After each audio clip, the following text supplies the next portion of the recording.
More than a year into Russia's full-scale war, Ukraine is trying to demine its territories, which Ukraine's armed forces have bravely liberated.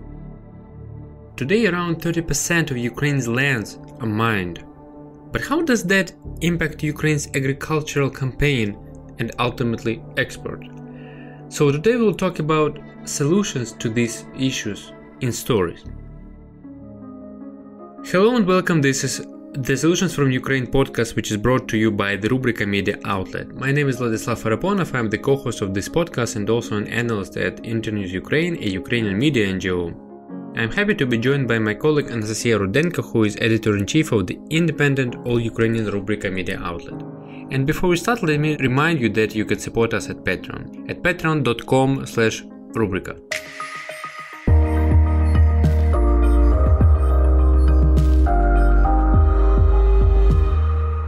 So, hello Nastya, and welcome to our podcast. Hello Vlad and our listeners.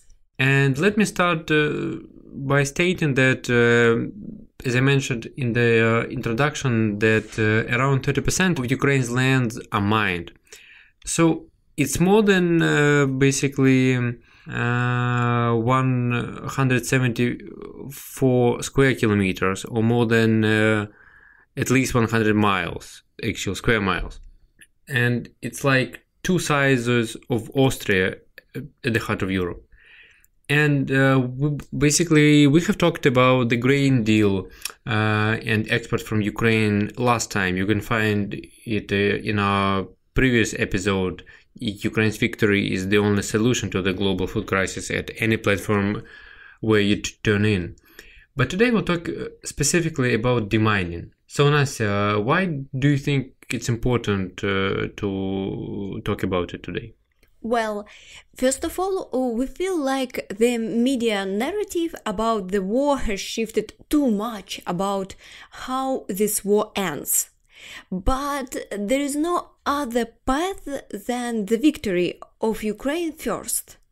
Second, we are still far from it because, as Vlad has mentioned, 30% of territories are mined. How can people go back to their places of living? How can farmers start growing anything? In particular, the sowing campaign and planting. Exactly. Just last year, Ukraine's livestock industry decreased its production by 15%. It is an official number.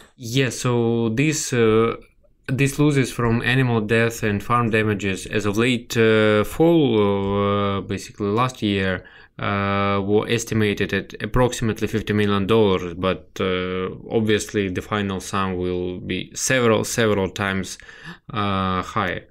And unfortunately, there's no comprehensive data about the number of livestock enterprises destroyed completely or damaged to the extent that they cannot restore their operation. And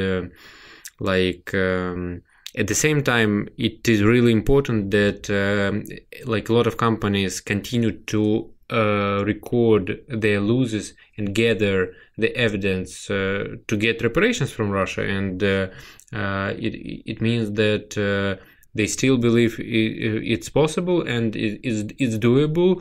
So we really appreciate the basically the great feeling of justice of those people who really work more than 24 hours per day to keep this industry even growing amid the war. Basically, Nastya, it is interesting, what particular cases we may describe when it comes to farms and animals. From our reporting.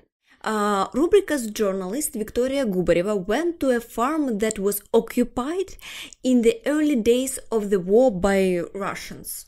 It was a cow farm in Muzychi, Kiev region. The vast enterprise keeps a herd of 650 animals and has fields where they collect hay for the animals as its disposal. And the farm is self-sufficient and the production is waste-free and environmentally friendly, so like brilliant and very responsible story case. And in February and March of last year, the farm survived the war. Russian and Ukrainian military units were located very, very close, like in 3 kilometers from both sides of the cow sheds, and shells whistled over the buildings.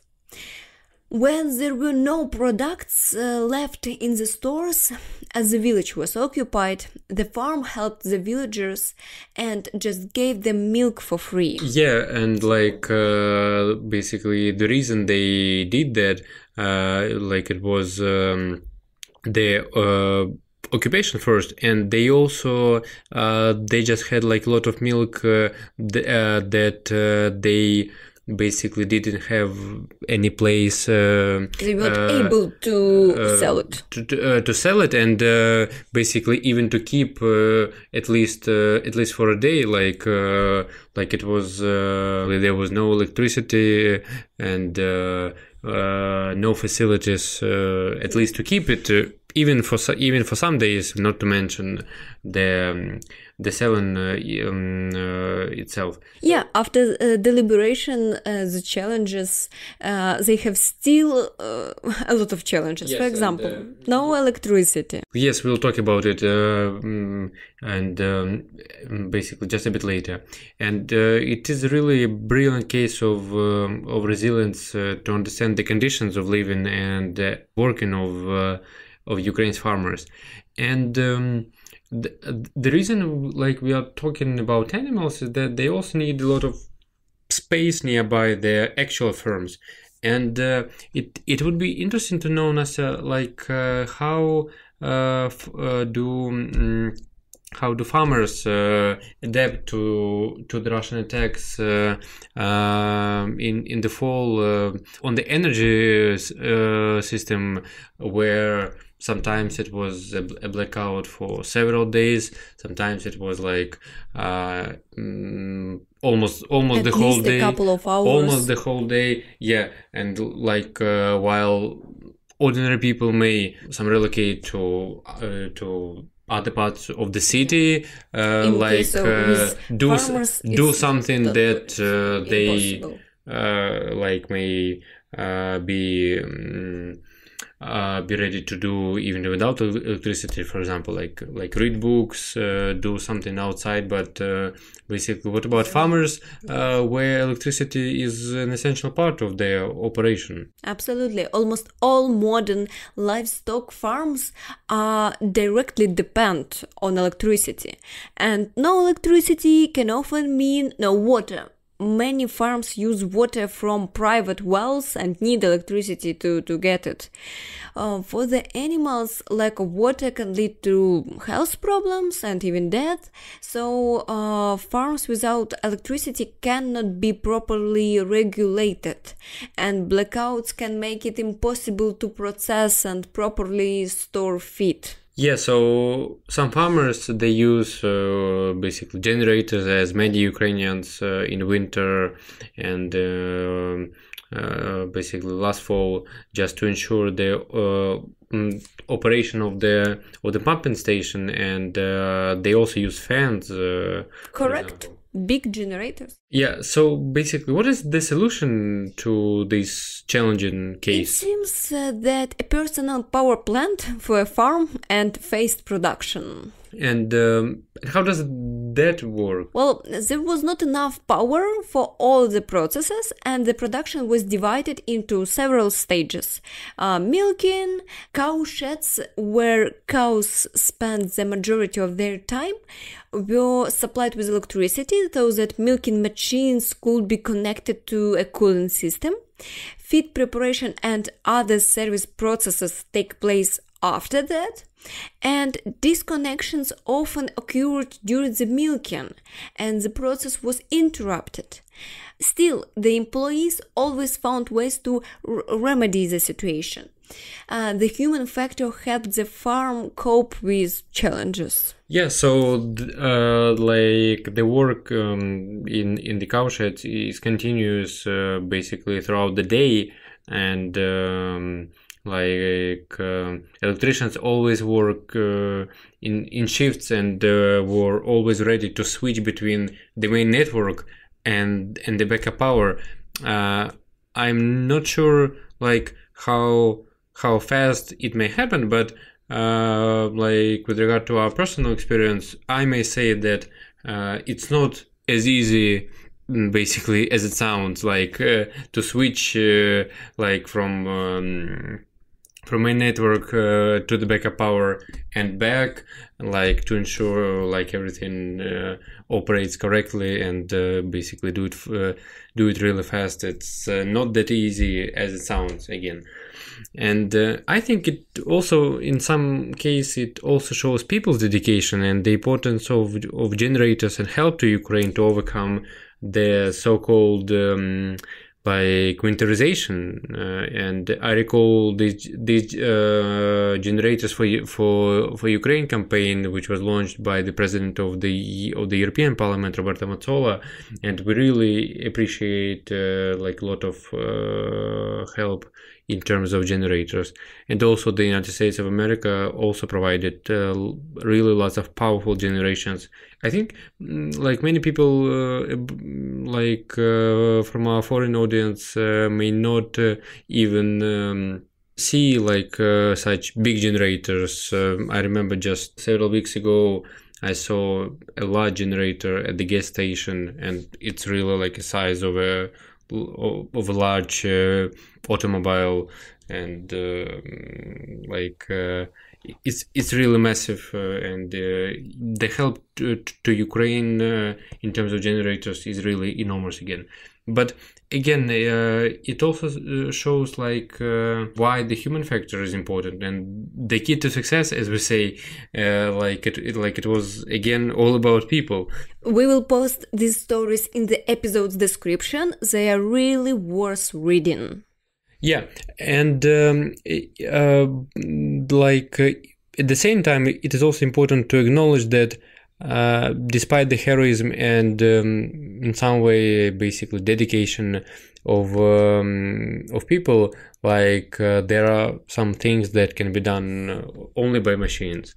And speaking about another important agricultural sector, we have to state that around 20% of our agricultural land cannot be sown, according to a member of Ukraine's parliamentary committee on agrarian policy, Dmytro Solomchuk. So, as we say, like around 30% of lands are mined, and actually 20% of them are designed for agriculture. And it's really impossible to start the planting campaign there. But at the same time, we have also seen how Ukrainian farmers have mostly adapted to the conditions of war. Like this year, as well as last season, agrarians are introducing additional process and building feed mills, and basically livestock that we have talked about is also expanding, and some dry transition shipment ports to the EU have been created. But in this context, we talk only about those lands that haven't been under occupation. But we just cannot imagine basically how much work still should be done in the newly liberated regions. Yes. So what is the solution to lands that suffered from Russians? Well, I would say there are several ones. First, I cannot stop admiring the creativity of Ukrainians. For example, there is a guy from Ivano-Frankivsk city, a beautiful city in western Ukraine, who developed a drone that basically detects mines. So his name is Yuri. He's just 16 years old, and he's a student of a lyceum in the Ivano-Frankivsk region, and like he presented his development at all Ukrainian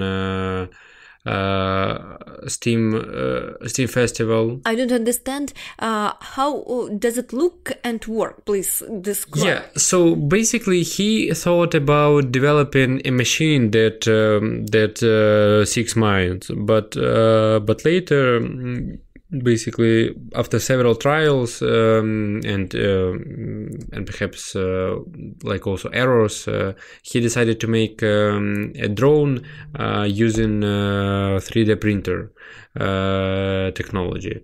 So he says that it allows to scout the land, the territory, and the drone it search for mines and basically mark them on the map of our future mobile application, as he recalls. So like we for now we don't know if such application is development, but it is likely that yes, because like this piece of news was really in some sort of a sensation, and like those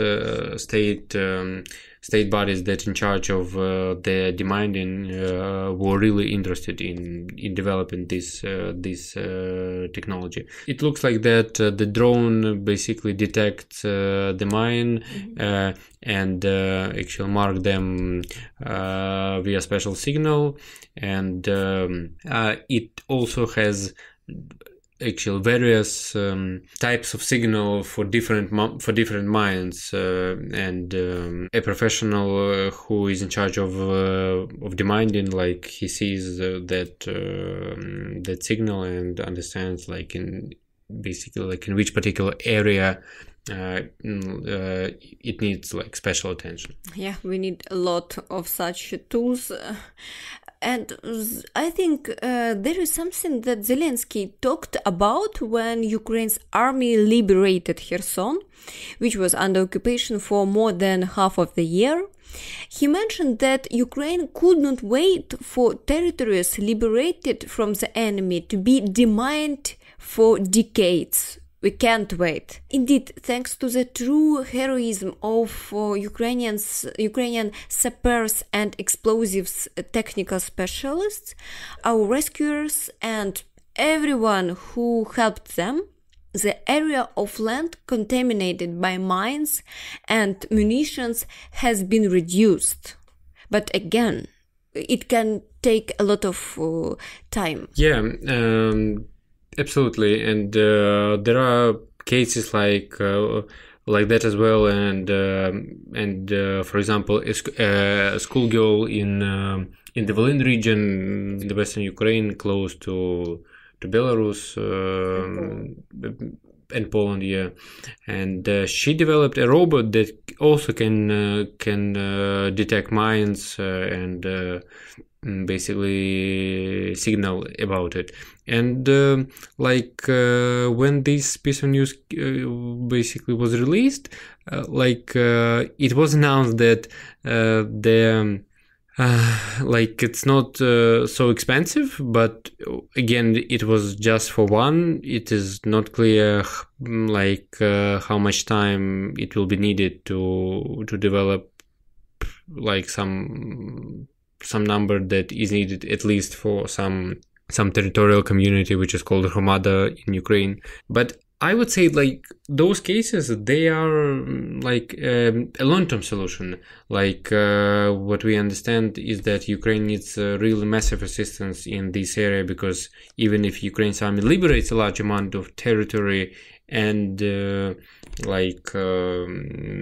officially there is no Russians but it is still anymore. not safe. Yeah, it is still not safe at all. To live. Yeah, and for now, like for example, I recall some cases from my home region, from Mykolaiv, where a large village, it can be also called town, like was liberated in the fall, but just several days ago in March, basically a farmer was killed because he trapped on a mine almost a half of the year passed, but still. So when it is basically not safe to live there, not to mention things like farming. Yes, it is worth keeping in mind to those who claim how the war ends and on which terms. Here are the terms: complete demining and restoration, compensation to such heroes as we talked about today. Yes, so stay with us. You can support us at patreon.com/Rubryka. It will help us produce more independent podcasting and reporting, which will result in more help for Ukraine to win this hard but important war.